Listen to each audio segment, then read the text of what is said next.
Assalamualaikum warahmatullahi wabarakatuh. Kami dari kelompok 5, di sini kami survei penggaraman ikan. Namun sebelum itu, perkenalkan kelompok kami. Yang pertama, Nama saya Rizal Wijaksono. nama saya Febria Fioni Dewi. Saya Sri Astika. Saya Lukas Yahaan. Saya Krisna Valia. Saya Farhan Randi Darmawan. Ditunggu ya, stay tune.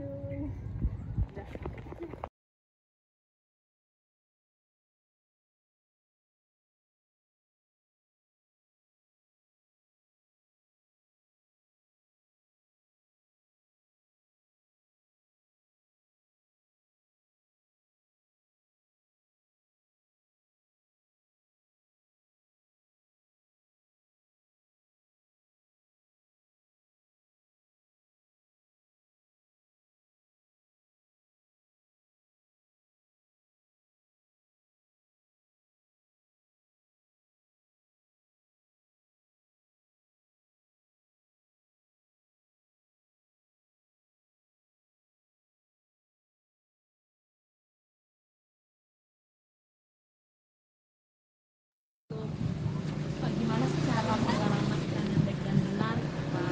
Sebelumnya dengan Bapak siapa? Pak Harun, aslinya Mah Harun. Oh, Bapak Harun. Muhammad Harun. Oh, tadi saya ditanyain kayak namanya Bapak Pak Kobar. Iya. Itu mah di sini Nama panggilannya apa ya, di berarti terminal nama panggilan? biasanya itu panggil Pak Kobar. Oh, baik Bapak Harun. Berarti aku lebih ini ke Bapak Pak Kobar aja Pak biar Kobar, enak. baik, Iya. Pak. Kalau Bapak, aku boleh tahu umur Bapak berapa ya, Pak? 79 berarti 44 ya? 43 apa? 44 lah.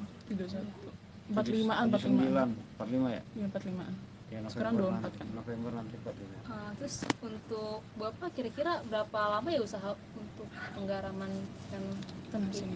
Kalau ikan asin itu gimana ikannya ya? Kalau ikan halus biasanya mah sebentar itu. Apa ngerendamnya. Kalau ikan kasaran sampai 24 jam penginep. Dari pagi jam 8 rendam sampai jam 8 besok diangkat. Ada juga yang datang sore diangkatnya pagi gitu. Kalau ikan kasar, kalau ikan halus nggak sebentar. Yang kasar lagi itu ikan-ikan besar gitu ya, Ya, Pak? ikan yang 2 jari ke atas gitu. Oh, terus untuk kira-kira jenis ikan itu tergantung nggak sih Pak, kayak apa jenis ikannya itu, kayak lama pembuatannya atau garamnya juga? Iya, gimana ikannya? Kalau ikannya itu bilang tadi, kalau kasaran musimnya kayak mana gitu? Berarti Bapak sendiri yang ngambil ikannya ya? Enggak, dapat beli, belanja juga, belanja bahan di pelelangan. Belanja bahan di pelelangan. Kayak sini belanja juga nih, kawan-kawan belanja di pelelangan. Cuman ini keadaannya lagi terang bulan ini, waktunya nelayan tuh lagi libur. Waktunya istirahat. Jadi pada di dalam ini tanggal Jawanya sekitar tanggal 21 tuh Jawa baru berangkat lagi. Berarti sekarang libur dulu. Libur dulu, terang bulan kan. Kalau terang bulan itu kan ini alat tangkapnya mengandalkan cahaya lampu tuh. Jadi kalau ada cahaya bulan itu ikan itu nggak ngumpul dia. Pecah dia buyar dia pengaruh. Terus untuk kira-kira jenis apa aja sih Pak?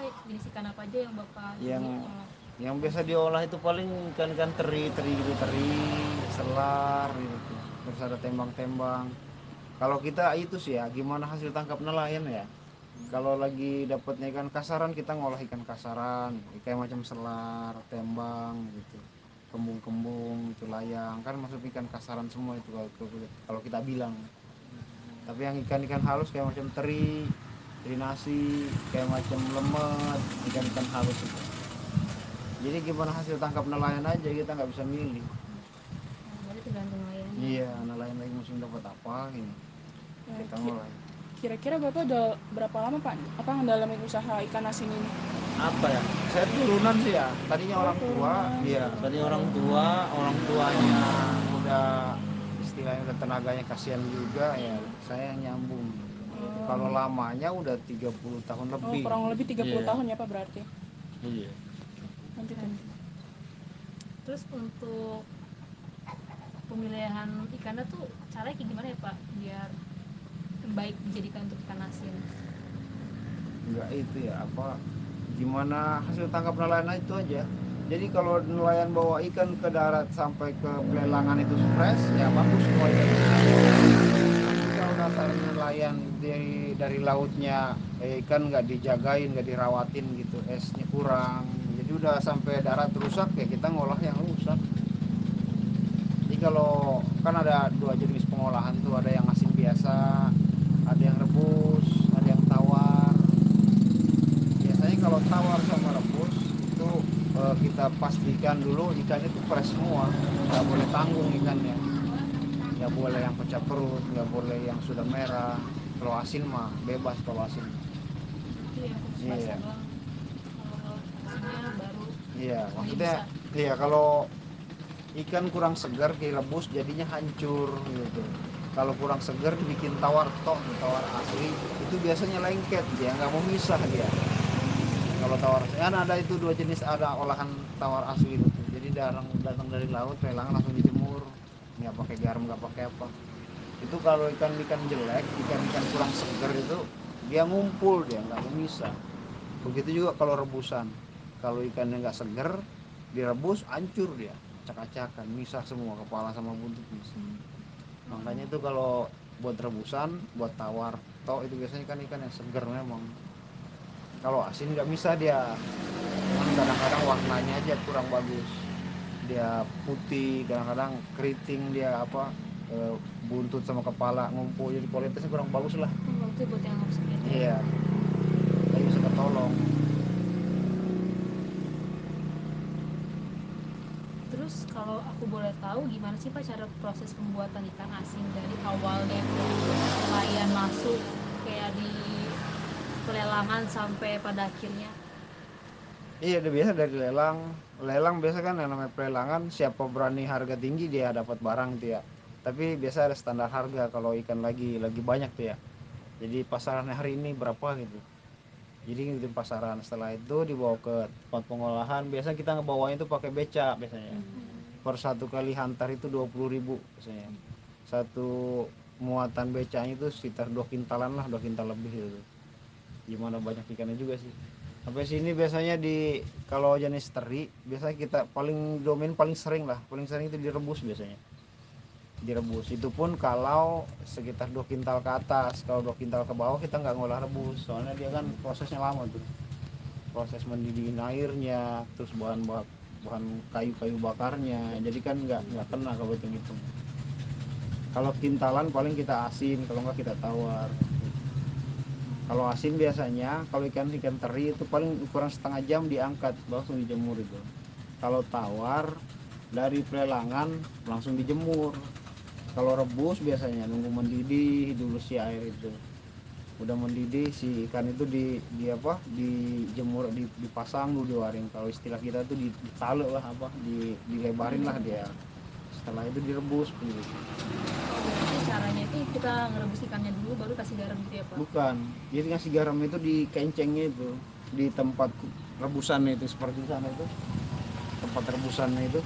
Oh, dalam rebusannya itu? Ya, di situ kita kasih garamnya.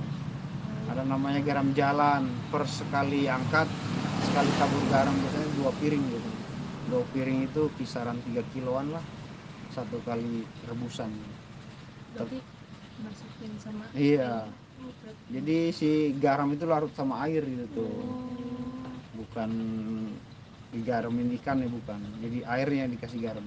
Seperti itu juga kalau mau diasin tok kayak macam itu ya. Diasin-asin biasa, itu airnya yang dikasih garam gitu, bukan ikannya. Jadi si air itu nyerap sama ikan gitu. Biasanya sih begitu kita ngolah. Terus keringnya gimana cuaca? Kalau cuaca begini nih paling sekitar 2 harian itu. Kalau cuaca bagus standar 1 hari kering ya. Kalau ikan teri, tapi kalau ikan kasar sama aja, biasanya 2 hari, kalau cuaca begini bisa 3 hari 4 hari. Berarti tergantung ikannya sih, makin Iya. kecil ikannya semakin cepat. Semakin cepat. Makin besar itu makin lama ya Makin Pak? lama. Cuaca juga pengaruh itu. Terus kalau boleh tahu alat dan bahan apa aja sih yang bisa Bapak pakai untuk pengasinan ikan, buat ikan asin? Alat biasanya kalau kita saya punya modal tuh garam, ada bilang pandaran, ada bilang sendoko, yaitu buat kita semau kita ngasih harga. Dia juga ada patokan harganya. Ada patokan harga, ada standar harga lah. Lagi bagus harganya naik lagi. tergantung kualitas juga sih memang. Kalau kualitasnya kita berani berani tahan ikan juga kalau kualitas bagus. Kalau tapi kualitas standar banyak di pasaran itu ikutin pasar aja. Pasaran harga segini ikut ya, tergantung pasar. Terus kira-kira berapa sih, kalau aku boleh tahu keuntungan Bapak, terus cukup nggak untuk Bapak sendiri? Cukup, alhamdulillah. Kalau kalau hitung-hitungannya gimana cara ngejelasinnya ya, cukup sih kan. Kalau saya hitung itu per 1 kilo basahnya itu keringnya kita bisa dapat itu 2.000 sampai 3.000. Kalau lagi bagus pasar bang sampai 5.000 per 1 kilo basah itu, bandingannya ya kan lumayan ya. Iya, kalau seton kan udah 5.000 gitu ya, 5 juta ya. Paling 2 hari kerja, kadang-kadang 1 hari kerja. Bagus emang kalau lagi yang namanya usaha mah nggak ada yang manis sih, pahit pasti seling lah ya. Ya, ntar melek manis terus mah. Iya. Tapi kalau dibilang bagus sih bagus lah. Iya, alhamdulillah. Terus kira-kira ada nggak sih Pak kendala dalam pembuatan usaha ikan asin ini, dan kira-kira cara mengatasinya itu bagaimana ya Pak? Biasanya klasik sih ya, kalau ditanya begitu biasanya kendalanya di permodalan, terus pasar, paling begitu aja. Dagang istilahnya, ikan asin tuh banyak lagi itunya, banyak benturan-benturan itu ya. Kayak macam musim jengkol ikan asin kurang tuh ya, musim pete tuh ikan asin kurang, terus lagi muludan kurang, musim kawinan kurang. Ada itunya, ada ya, ada itunya dia. Kalau lagi nanti nih, kalau lagi naik daun biasanya habis lebaran nih, sawalan, wah ngangkat tuh harga yang tadi 10.000 bisa jadi 17.000 biasanya. Itu biasanya ada itunya, ada enggak apa, dia nggak stabil gitu. Terus dari usaha Bapak ini, Bapak mempunyai karyawan nggak Pak? Ada, saya cuman karyawan buat sekarang nggak kayak dulu, jadi tiap hari tuh ngolah. Ini sekarang karyawan lepas, tiap saya butuh saya panggil bisa. Jadi kalau kadang begini kan dia kasihan, dia anak istrinya bagaimana kalau nggak ada kegiatan begini. Jadi dia punya kegiatan sampingan yang lain, jadi kalau nggak ada kegiatan dia ngerjain itu, aku ngejaring dia biasanya. Jadi waktu saya punya ikan saya panggil datang, bisa pakai. Biasa bertiga saya kerja, orang yang kerja yang temenin 2 orang, saya 1, 3. Berarti pas perebusan aja Bapak panggilnya ya? Iya, kalau ada olahan, kadang-kadang kalau lagi dia kerjaannya lagi bagus nggak saya panggil juga. Tapi kalau olahannya sedikit, kalau olahannya banyak tetap saya panggil. Kayak harian lepas gitu. Ya, harian lepas. Tapi kalau lagi bagus hasilnya layan nih, tiap hari bisa ngolah, bisa dia stay nggak pernah kemana-mana. Ada 2 orang. Ini Bapak kan ini usaha dari orang tua ya? Iya. Nah, kira-kira dulu orang tua tuh mengikuti penyuluhan atau emang udah sendiri atau tidak?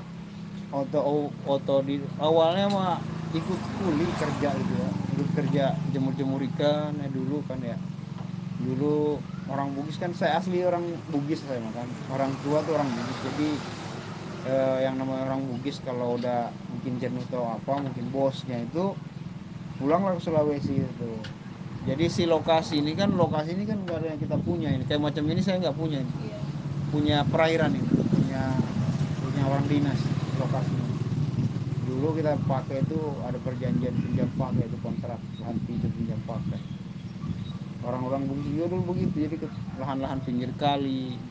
Iya, orang yang punyanya penghasilan di Sulawesi, orang tua lah yang belanja ikan, coba-coba, akhirnya sampai sekarang, sampai anak-anak yang ngerasain. Akhir ya tempat buat perebusannya. Iya, itu yang putih kan di situ saya punya begitu. Itu